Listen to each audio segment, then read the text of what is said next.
The False Claims Act is a statute that really dates back to the administration of Abraham Lincoln.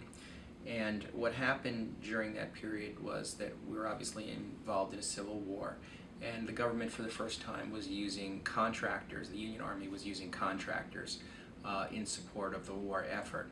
And so Congress passed a statute called the False Claims Act, which allowed the government, private citizens, to report wrongdoing to the government, how the contractors were cheating the government, and it expanded the eyes and ears, or the enforcement, compliance enforcement capability of the government with regard to keeping its contractors in line.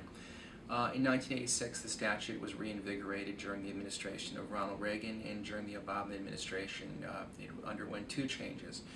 But the modern False Claims Act that we have today allows private citizens to bring suit in the name of the United States government, and they are entitled to a bounty if their suit is successful. The range of allegations include allegations of Medicare fraud, Medicaid fraud, fraud involving Defense Department contractors, Department of Energy contractors, Department of Education contractors, contractors, for example, who provide provide lunches for the school program, where the lunches are not as they're represented to be. Situations where the government is overbilled for services, or where specifications aren't met in products that are supplied to the United States government.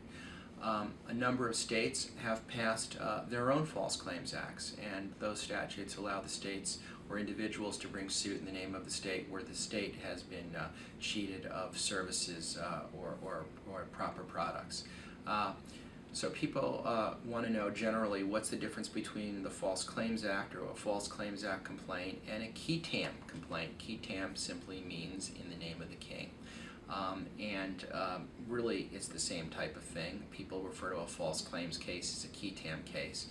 But it's a case where an individual steps forward and brings a case in the name of the sovereign, in the name of the government, and that's a qui tam case. I suppose if the United States government, as it has a right to do, to bring a false claims case itself without a whistleblower, it technically would not be a qui tam case. But where an individual known as a relator or a whistleblower brings the case, then you call it a qui tam lawsuit.